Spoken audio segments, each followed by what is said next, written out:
Welcome back to biology classes by Aamir Ali. हम लोग बात करेंगे sexual reproduction in flowering plants. Previous class में हम लोगों ने इसके बारे में बात किया था। हम लोगों ने बात किया था कि फ्लावर जो होते हैं वो प्लांट के स्टेम का मॉडिफाइड पार्ट होते हैं और फ्लावर में दो तरह के पार्ट्स पाए जाते हैं। एक को इसेंशियल पार्ट कहते हैं, दूसरे को नॉन इसेंशियल पार्ट कहते हैं। जो इसेंशियल पार्ट होता है वो फ्लावर का रिप्रोडक्टिव पार्ट यानी प्लांट का रिप्रोडक्टिव पार्ट होता है और नॉन इसेंशियल पार्ट जो होते हैं वो उनको हेल्प करते हैं रिप्रोडक्शन में। तो उसमें हम लोगों ने बात किया था कि नॉन इसेंशियल पार्ट में हम लोगों ने बात किया था कि कैलिस, कोरोला, इन सब के बारे में बात किया था और एसेंशियल पार्ट के बारे में बात किया था हम लोगों ने एंड्रोसियम, गायनोसियम के बारे में। तो एंड्रोसियम्स के बारे में मैंने बताया था कि एंड्रोसियम क्या होता है, उससे किस तरह से पॉलन ग्रेन का जर्मिनेशन कराया जाता है, ये सब सारी चीजें हम लोगों ने बात की थी। आज जो हम बात करेंगे वो बात करेंगे फीमेल पार्ट की। किसके बारे में? तो फीमेल पार्ट यानी कि गायनोसियम के बारे में। गायनोसियम्स के बारे में बात करेंगे कि गायनोसियम्स क्या होते हैं। इस गायनोसियम्स में हम बात करेंगे जब, तो इसमें तीन चीजें हम लोग के लिए इंपॉर्टेंट होगी। तीन चीजें हम पढ़ेंगे इसके अंदर। पहला जो हम पढ़ेंगे इसमें गायनोसियम्स में वो पढ़ेंगे कि पिस्टिल, पिस्टिल यानी कि कार्पेल। दूसरा जो हम पढ़ेंगे वो पढ़ेंगे मेगा एस्पोरोजेनेसिस, मेगा एस्पोरोजेनेसिस। और तीसरा हम लोग पढ़ेंगे एम्ब्रायो सैक यानी कि फीमेल गैमेटोफाइट, फीमेल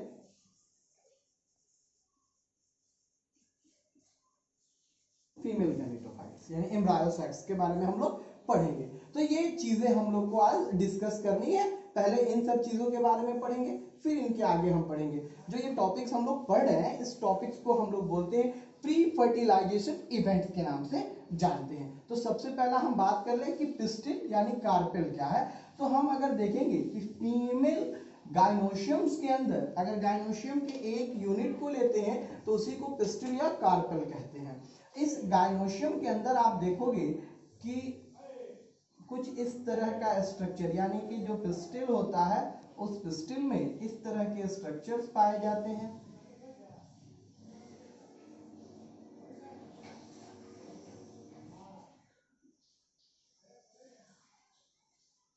इस तरह का स्ट्रक्चर होता है। ये ऊपर वाला पार्ट जो होता है इसको हम लोग कहते हैं एस्टिग्मा, इसको बोलते हैं एस्टाइल, और इसको कहते हैं ओवरी। ओवरी, इसी ओवरी के अंदर पाया जाता है ओव्यूल। ओव्यूल तीन चीजें होती हैं। पहला एस्टिग्मा। उससे पहले हम बात करेंगे जो गायनोसियम से हम लोग बात कर रहे हैं, ये गायनोसियम जो होता है ये फ्लावर का फोर्थ पोलर होता है यानी चौथा चक्र होता है। इसको हम लोग फीमेल रिप्रोडक्टिव पार्ट कहते हैं। किसमें? बाइसेक्सुअल फ्लावर में। तो इसका जो सबसे ऊपरी भाग होता है ये येलोइश कलर में आता है या कलरफुल होते हैं, ये भी हल्के कलर में होते हैं। ये एस्टिग्मा होता है। इस एस्टिग्मा का काम जो होता है वो पॉलन ग्रेन को रिसीव करना। किसको रिसीव करना? तो रिसीव टू पॉलन ग्रेन। ये पॉलन ग्रेन को रिसीव करता है। पॉलन ग्रेन जब यहां पहुंचता है तो पहुंचने के बाद इस स्टिग्मा के ऊपर बहुत सारे न्यूट्रिएंट एलिमेंट्स होते हैं। उन न्यूट्रिएंट एलिमेंट्स को पॉलन ग्रेन क्या करता है? अपने अंदर एब्जॉर्ब करता है, उसको लेता है और लेने के बाद जर्मिनेशन शुरू करता है और जर्मिनेट करके वो फिर टू मेल गैमेट्स के रूप में और एक ट्यूब न्यूक्लियस के रूप में फॉर्म कर लेता है। उसके बाद ये स्टाइल जो होता है ये एक स्टॉल्क लाइक स्ट्रक्चर है। एक स्टॉल्क होता है यानी एक खोखला नली टाइप स्ट्रक्चर होती है जो करता क्या है कि इस ओवरी को इस स्टिग्मा के साथ ज्वाइंट करता है। अब तीसरी चीज कि ओवरी क्या है? तो ओवरी जो होता है एक स्वॉलिंग पार्ट होता है, फुली हुई स्ट्रक्चर होती है जो ओव्यूल को कंटेन करता है। किसको कंटेन करता है? ओव्यूल को कंटेन करता है। फिर क्वेश्चन ये आता है कि व्हाट इज ओव्यूल, ओव्यूल क्या है? तो ओव्यूल के बारे में कहा जाता है कि it is a female reproductive cell. ये जो होता है क्या होता है? फीमेल रिप्रोडक्टिव सेल होता है, जिससे के साथ क्या होता है? ओव्यूल के अंदर ओव्यूल में एग सेल्स पाए जाते हैं जो फ्यूज करके आगे जाइगोट एम्ब्रायो का स्ट्रक्चर करता है, वही सीड का फॉर्मेशन करता है। ये ओवरी जो होता है फर्टिलाइजेशन के बाद मैच्योर्ड होकर ओवरी जो होता है वो कंप्लीट फ्रूट्स के रूप में क्या हो जाता है? डेवलप कर जाता है। ठीक है, तो आगे हम बात करेंगे स्ट्रक्चर ऑफ ओव्यूल्स के बारे में। स्ट्रक्चर ऑफ ओव्यूल, ओव्यूल के स्ट्रक्चर्स की बात करें तो ओव्यूल जो होता है वो आपके ओवरी के अंदर होता है, और ओवरी के अंदर एक, दो या दो से ज्यादा भी ओव्यूल हो सकते हैं। यहाँ जो मैंने स्ट्रक्चर लिया है ये सिंगल ओव्यूल का लिया है, और इसका मैंने एलएस काटा यानी लॉन्गिट्यूडनल सेक्शन बनाया है, और उस लॉन्गिट्यूडनल सेक्शन के अकॉर्डिंग हम स्टडी कर रहे हैं। इसके ऊपर मैंने लिखा है, इस पूरे फिगर के ऊपर साइड में चलाजा पोल, नीचे मैंने लिखा है माइक्रोपाइलर पोल। अगर आप फ्लावर के अंदर देखोगे तो ये माइक्रोपोलर जो माइक्रोपाइलर जो पोल होता है ये ऊपर होता है, चलाजा पोल जो होता है नीचे होता है। लेकिन फिगर को क्लियर करने के लिए हमने इसको ट्विस्ट किया है, घुमाया हुआ है, और ऊपर माइक्रोपाइल और नीचे क्या क्या है, सॉरी ऊपर मैंने चलाजा और नीचे माइक्रोपाइल किया है। इस ओव्यूल में सबसे पहला चीज जो होता है ओव्यूल के अंदर वो होता है फ्यूनिकल। क्या होता है? फ्यूनिकल। फ्यूनिकल वह पार्ट है जो ओव्यूल को प्लासेंटा से कनेक्ट करता है, ओव्यूल को प्लासेंटा से कनेक्ट करता है। दूसरा है हीलम। हीलम जो है, हीलम वह पार्ट है जहां पर फ्यूनिकल्स ओव्यूल से अटैच होता है, उस पार्ट को हम लोग क्या बोलते हैं? हीलम कहते हैं। आगे बढ़ते हैं, नाम आता है रफेज। रफेज क्या है? तो वह एक फॉर्मेशन होता है जहां पर रफेज का फॉर्मेशन वहां होता है जहां फ्यूनिकल ओव्यूल से कनेक्टेड होता है, उसी को हम लोग क्या बोलते हैं? रफेज कहते हैं। और इसके चारों तरफ आप देखोगे, यानी कि इस एम्ब्रायो सैक के चारों तरफ जो है, ये एम्ब्रायो सैक है, इस एम्ब्रायो सैक के चारों तरफ कुछ सेल्स पाए जाते हैं जो क्या होते हैं? पैरेन्काइमस सेल होते हैं, जिन्हें हम लोग क्या कहते हैं? न्यूसिलस कहते हैं। ये न्यूसिलस जो होता है, ये न्यूसिलस जो होता है ये पूरे किसके, यानी कि जो एम्ब्रायो सैक होता है ये मेगा स्पोरेंजियम जो होता है उस मेगा स्पोरेंजियम के इक्विवेलेंट होता है। क्या होता है? इक्विवेलेंट होता है। और ये फ्यूनिकल जो है वो फ्यूनिकल जो है इस पूरे ओव्यूल को क्या करता है कि न्यूट्रिशन प्रोवाइड करने का भी काम करता रहता है। और ये जो न्यूसिलस है, ये न्यूसिलस कवरिंग होते हैं, 2-3 लेयर से कवर्ड होते हैं, किसी में 1 लेयर से, किसी में 2 लेयर से, किसी में 3 लेयर से, किसी में विदाउट कवरिंग होता है। तो ये जो मैंने फिगर बनाया है इसमें डबल लेयर्ड है। जो पहला बाहरी लेयर होगा वो आउटर इंटेगुमेंट कहलाएगा, जो अंदर वाला होता है उसे हम लोग क्या कहते हैं कि इनर इंटेगुमेंट। और इस इंटेगुमेंट के आधार पर ओव्यूल जो होते हैं वो 2-3 तरह के होते हैं। अगर सिंगल लेयर का होगा यानी सिंगल इंटेगुमेंट का होगा तो उसको हम लोग क्या कहते हैं? उसको हम लोग कहते हैं यूनिटेग्निक। अगर 2 का होगा बाईटेग्निक, अगर 3 होगा ट्राईटेग्निक। अगर उसमें क्या हो कि एक भी लेयर ना हो, न्यूक्लियस के ऊपर कोई लेयर नहीं होगा, तो उसको हम लोग कहेंगे एटेग्निक के नाम से जानते हैं। जहां से इंटेगुमेंट का डेवलपमेंट स्टार्ट होता है उस पॉइंट को हम लोग कहते हैं चलाजा। क्या कहते हैं? चलाजा। किसको? जहां पे इंटेगुमेंट डेवलप करता है। और जहां पे इंटेगुमेंट आकर बन जाता है प्रॉपर्ली, उसके नीचे वाले एंड को या फिर कह सकते हैं चलाजा के ऑपोजिट साइड वाले एंड को हम लोग क्या कहते हैं? माइक्रोपाइलर एंड कहते हैं या माइक्रोपाइल कहते हैं। इसी माइक्रोपाइल से मेनली क्या होता है कि वो पॉलन ग्रेन जो है पॉलन ट्यूब का फॉर्मेशन करता है और अंदर एंटर करता है। एम्ब्रायो सैक की बात करें तो हम देखेंगे कि एम्ब्रायो सैक में सबसे ऊपर में जो 3 सेल है यानी चलाजा की एंड के तरफ जो 3 सेल्स हैं, इन तीनों सेल्स को हम लोग कहते हैं एंटीपोडल सेल्स। बीच में जो सेंट्रल सेल के पास जो 2 सेल आपको दिख रहे हैं इनको हम लोग बोलते हैं पोलर न्यूक्लियाई कहते हैं। और इसमें जो नीचे साइड में यानी माइक्रोपाइल की तरफ जो नीचे में जो बड़ा सा जो सेल है उसको कहते हैं oosphere यानी कि एक सेल और दोनों साइड में जो छोटे छोटे सेल हैं उनको बोलते हैं सिनर्जिड या हेल्पर सेल्स। इन दोनों को एक साथ मिलाकर हम लोग क्या कहते हैं, इनको कहते हैं एक एपरेटर्स कहते हैं। और ये पूरा स्ट्रक्चर जो है इसको हम लोग एम्ब्रायो सैक कहते हैं। तो अगला हमारा टॉपिक जो है वो है मेगास्पोरोजेनेसिस।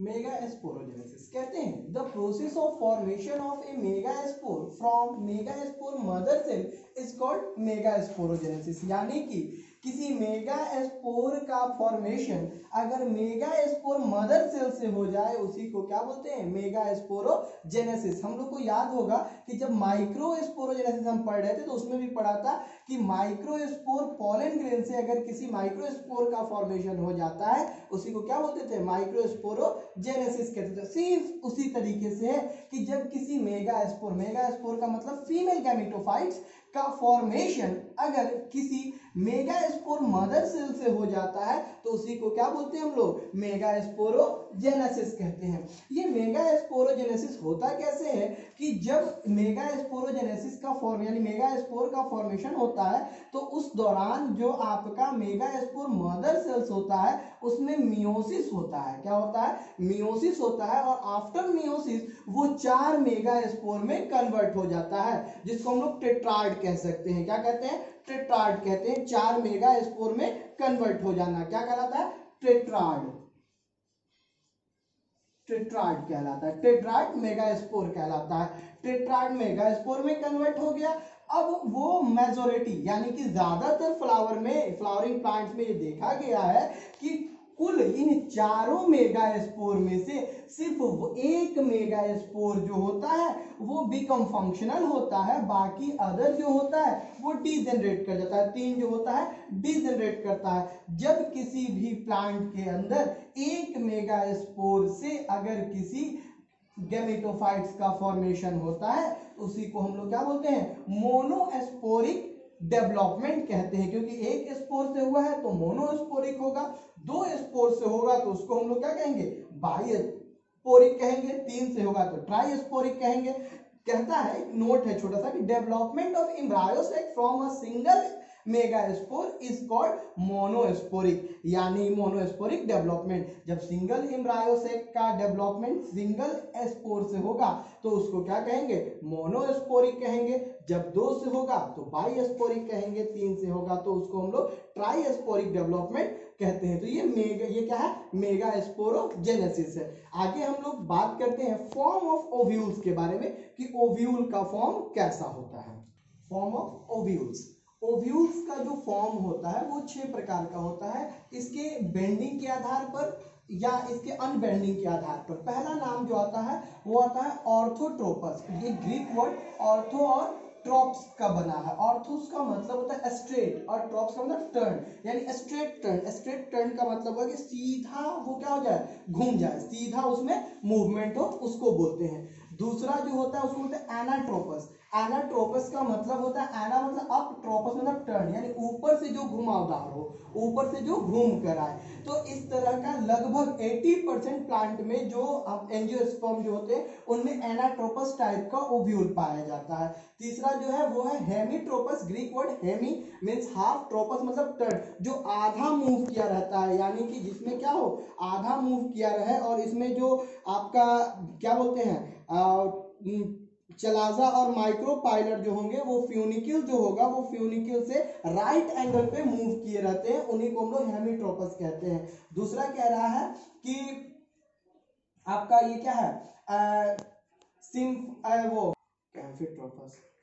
कैम्फिट्रोपस, कैम्फिट्रोपस का मतलब होता है कैम्फालोस मतलब कर्व, ट्रोपस मतलब टर्न, जो पूरा का पूरा कर्व में मूव कर जाए, ओव्यूल्स उसको कहते हैं। इसमें होता क्या है कि जिस प्रकार के जो होते हैं, जिस प्रकार का जो एम्ब्रायो सैक होता है, एम्ब्रायो सैक स्ट्रेट होता है बट इसका हीलम और चलाजा माइक्रोपाइल जो होते हैं वो एक दूसरे के तीनों नजदीक आ जाते हैं, इसलिए इसमें कर्व आ जाता है। तीसरा एम्फीट्रोपस यानी बोथ, और ट्रॉप मतलब टर्न, एम्फी मतलब बोथ, ट्रॉप यानी दोनों घुमावदार। दोनों घुमावदार का मतलब हो गया कि ओव्यूल का जो बॉडी होता है और एम्ब्रायोसैक जो होता है वो एक दूसरे से कर्व होकर हीलम, माइक्रोपाइलर एंड और चलाजा तीनों एक जगह आ जाए, उन्हीं को हम लोग बोलते हैं। और चौथा लास्ट जो 6 नंबर है वो है सिरसिनोट्रॉप्स। सिरसिनोट्रॉप्स का मतलब सिक्रोट्रॉप्स यानी कि इसमें राउंडेड टर्न। राउंडेड टर्न का मतलब कि 360 डिग्री यानी कि 360 डिग्री एंगल पे क्या हो जाना,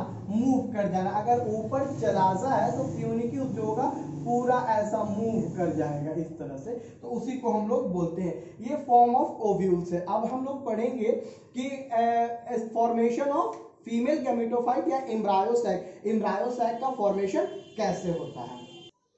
अब एम्ब्रायोसैक फॉर्मेशन में हम लोगों ने इससे पहले पढ़ा था मेगा गैमेटोजेनेसिस में कि जो हम लोगों ने देखा कि एक जो सेल्स था, ये एक सेल जो है ये सेल क्या कर रहा है, डिवीजन कर रहा है। कौन सा, तो मियोसिस डिवीजन, मियोसिस डिवीजन कर रहा है। और एक से ये 2 सेल्स बना ले रहे हैं, ऐसे 2 सेल्स बन जा रहे हैं, या इसको ऐसे कर दीजिए, है ना, ये 2 सेल्स बन जा रहे हैं। फिर इसमें मियोसिस हो रहा है,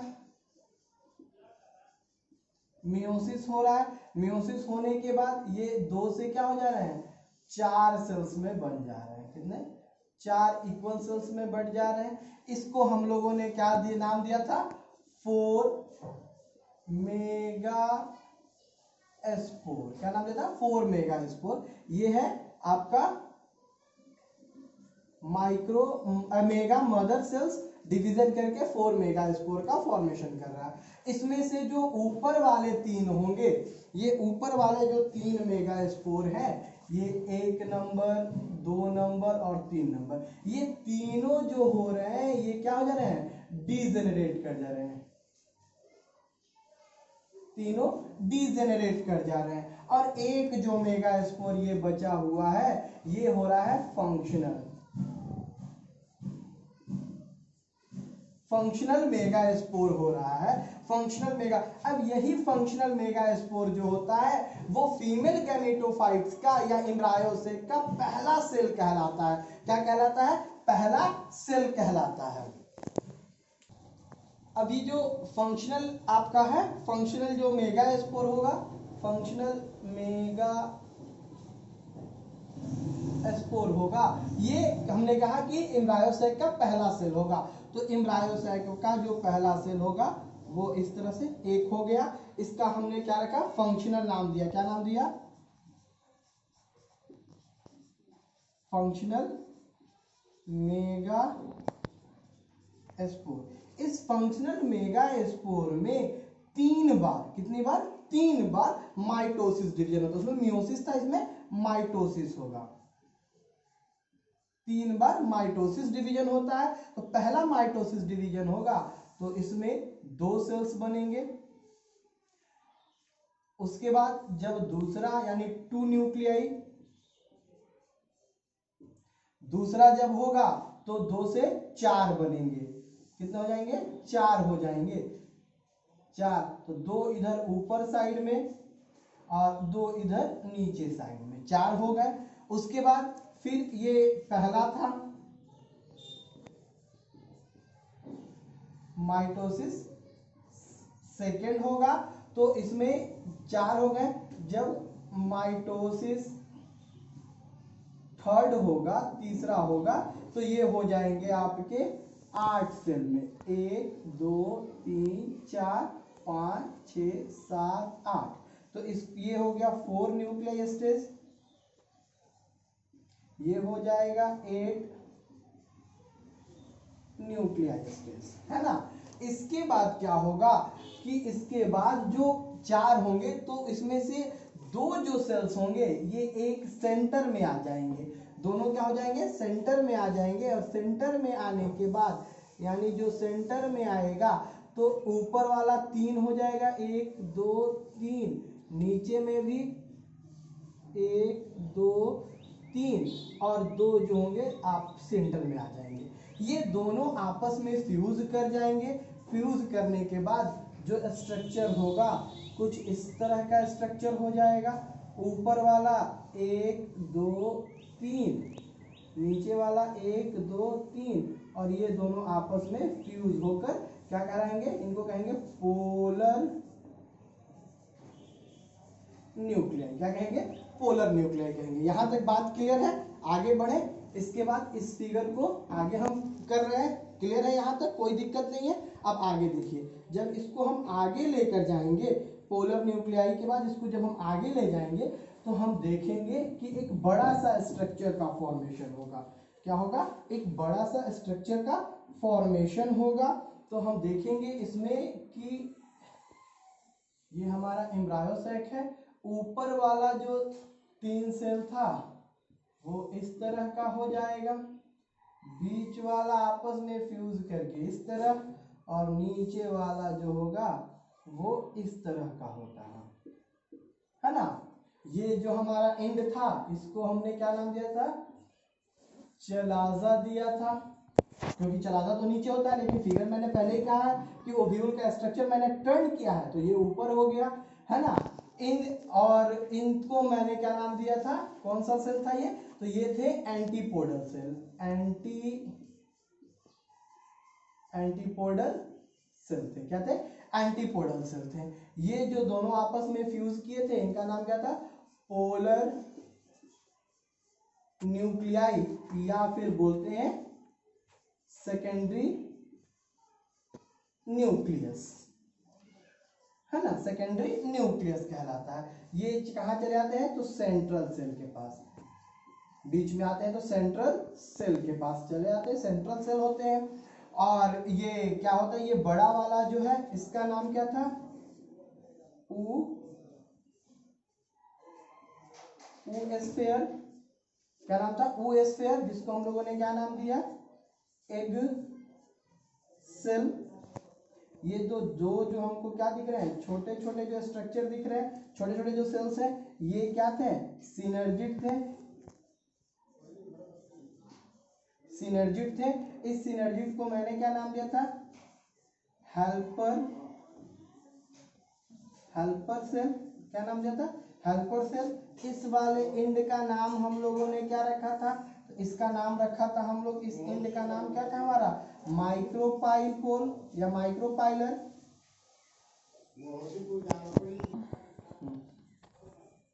माइक्रोपाइलर, है ना। ये माइक्रोपाइलर हो गया। और इन दोनों को यानी कि इन दोनों को एक साथ जो है हम लोग क्या बोलते हैं? बोलते हैं एग एपरेटर्स। क्या बोलते हैं? एग एपरेटर्स। क्या बोलते हैं? एग एपरेटर्स होता है। तो ये हमारा जो स्ट्रक्चर हुआ वो क्या हुआ? एम्ब्रायो सैक का स्ट्रक्चर हुआ।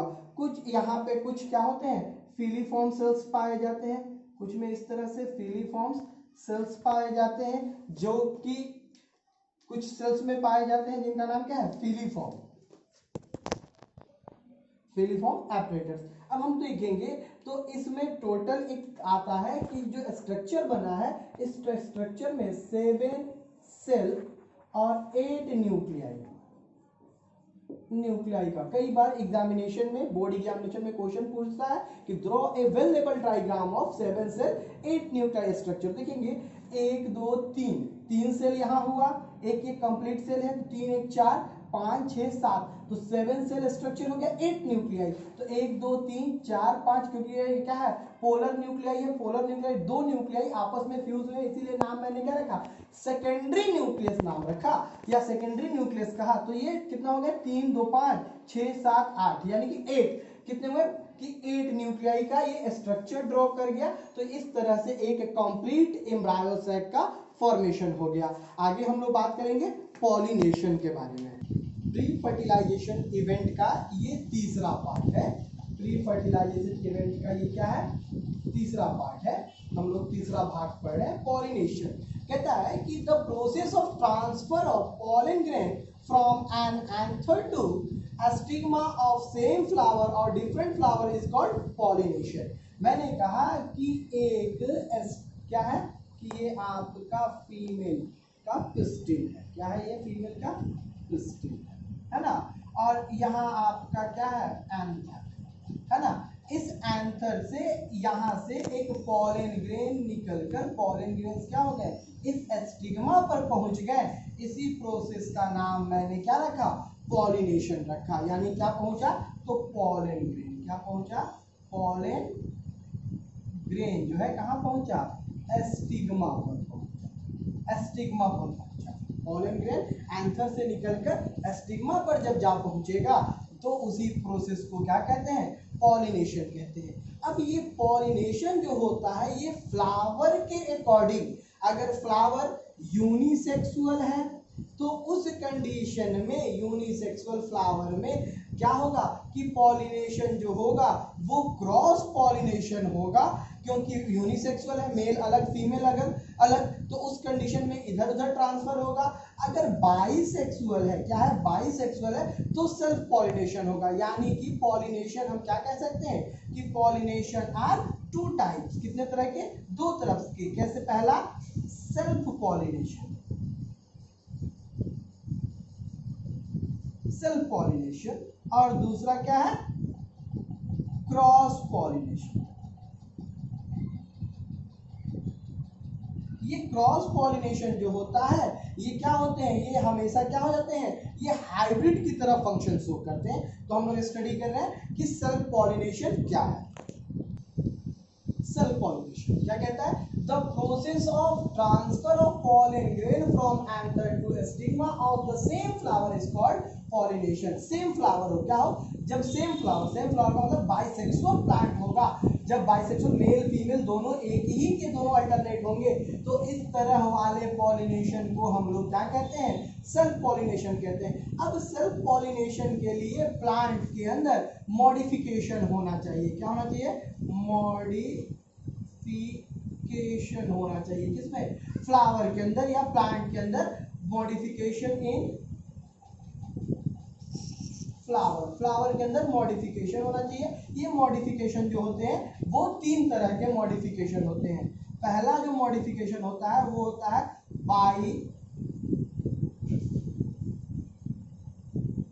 बाइसेक्सुअलिटी। क्या होता है? बाइसेक्सुअलिटी होता है। दूसरा जो है होमोगैमी, होमोगैमी, और तीसरा जो हमारा है वो है क्लस्टोगैमी, क्लस्टोगैमी। पहला है बाइसेक्सुअलिटी। बाइसेक्सुअलिटी का मतलब हो गया कि वैसा प्लांट या वैसा फ्लावर जिसमें मेल और फीमेल दोनों एक साथ पाए जाते हैं उनको बाइसेक्सुअल कहते हैं। और इस तरह वाले मॉडिफिकेशन को हम लोग बाइसेक्सुअलिटी कहते हैं। दूसरा है होमोगैमी। होमोगैमी का मतलब हो गया, होमो का मतलब क्या हुआ? सेम, और गैमी का मतलब गैमेट्स। यानी कि जब मेल और फीमेल दोनों पार्ट जो होंगे एक साथ मैच्योर्ड होते होंगे उन्हीं को क्या बोलते हैं? होमोगैमी कहते हैं। जब किसी फ्लावर में मेल और फीमेल पार्ट एक साथ मैच्योर्ड होंगे तो इस तरह के फ्लावर का जो मॉडिफिकेशन होगा वो कहलाएगा होमोगैमी। और तीसरा है क्लस्टोगैमी। कुछ ऐसे फ्लावर होते हैं, कुछ ऐसे फ्लावर होते हैं जो क्लोज्ड होते हैं। क्या होते हैं? क्लोज्ड, बंद होते हैं, वो खिलते नहीं है। बाकी सारे फ्लावर तो खिल जाते हैं लेकिन कुछ ऐसे फ्लावर होते हैं जो खिलते नहीं थे, क्लोज्ड होते हैं। और उस क्लोज के अंदर यानी जैसे बंद हो गए और इसी के अंदर इसका क्या हो गया? फीमेल पार्ट भी रहेगा, इसी के अंदर इसका मेल पार्ट भी रहेगा। इसमें कैलिक्स और कोरोला नहीं होगा। ये एक दूसरे से इतना क्लोज होंगे, एकदम each other connected to each other होंगे। और जैसे ही पॉलन ग्रेन ब्रस्ट होता है यानी कि एंथर ब्रस्ट करेगा तो पॉलन ग्रेन इसमें आ जाएगा और ये डेवलप कर जाएगा। तो इस तरह वाले मॉडिफिकेशन को हम लोग क्या बोलते हैं? क्लस्टोगैमी कहते हैं। इसका एक एग्जांपल हमारे यहाँ है, जैसे हम लोगों ने नाम सुना होगा गुल्लर का फूल, बोलते हैं ना गुल्लर का फूल। आपने देखा होगा कि गुल्लर का फूल आज तक किसी को नहीं मिला। क्यों नहीं मिला? क्योंकि जो गुल्लर का पौधा होता है वो क्या होता है? उसके फ्लावर जो होते हैं वो क्या होते हैं? क्लोज्ड होते हैं, बंद होते हैं, वो दिखाई नहीं पड़ते। लेकिन जब उसके फ्रूट्स, जब वो पक जाते हैं, उसके फ्रूट्स बनते हैं, जब उसको खोलेंगे तो अंदर हम उसको देखेंगे कि उसमें इस तरह का स्ट्रक्चर पाया जाता है। तो ये मॉडिफिकेशन होता है किसके लिए? सेल्फ पॉलिनेशन के लिए। क्रॉस पॉलिनेशन, क्रॉस पॉलिनेशन का मतलब होता है the process of transfer of pollen grain from N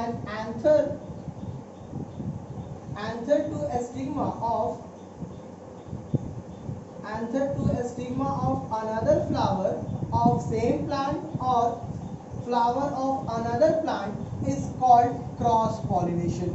जब किसी पौधे के एक फूल से पॉलन ग्रेन निकलकर किसी दूसरे फूल पर चला जाए या एक प्लांट से निकलकर किसी दूसरे प्लांट पर चला जाए तो इस तरह के प्रोसेस को हम लोग क्या बोलते हैं, क्रॉस पॉलिनेशन कहते हैं। ये क्रॉस पॉलिनेशन जो होता है वो 3 तरह के होते हैं, 3 टाइप्स ऑफ क्रॉस पॉलिनेशन, या इसके 3 टाइप्स होते हैं, टाइप्स ऑफ क्रॉस पॉलिनेशन, है ना, क्रॉस पॉलिनेशन। तो पहला जो आता है इसमें उसको हम लोग कहते हैं पहला जो है वो है गाइटेनोगैमी।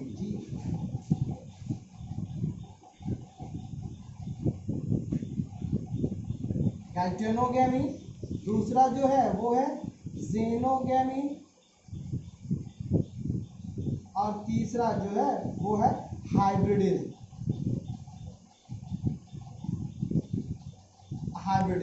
पहला क्या है, गाइटेनोगैमी, दूसरा जेनोगैमी, और तीसरा क्या है, हाइब्रिडिज्म। गाइटेनोगैमी जो था इसका मतलब होता है same plant different flower,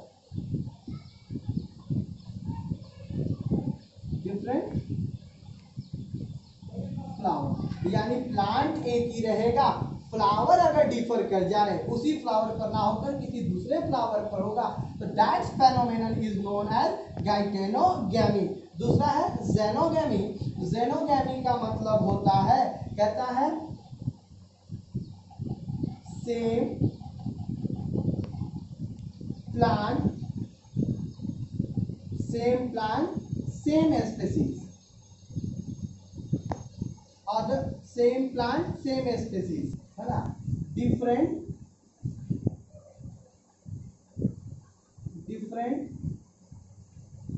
plant of same species. क्या है जीनोगैमी का मतलब कि different plant of same species, यानी कि प्लांट डिफर हो लेकिन एक ही स्पीसीज का हो, उसी को हम लोग क्या बोलते हैं, जेनोगैमी कहते हैं। तीसरा है हाइब्रिडिज्म। हाइब्रिडिज्म का मतलब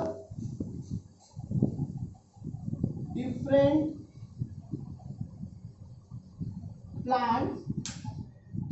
प्लांट्स ऑफ डिफरेंट स्पीसीज, यानी प्लांट भी डिफरेंट हो और स्पीसीज भी डिफरेंट हो, तो इस तरह के प्रोसेस को हम लोग क्या कहते हैं, हाइब्रिडिज्म कहते हैं। बात क्लियर हुआ?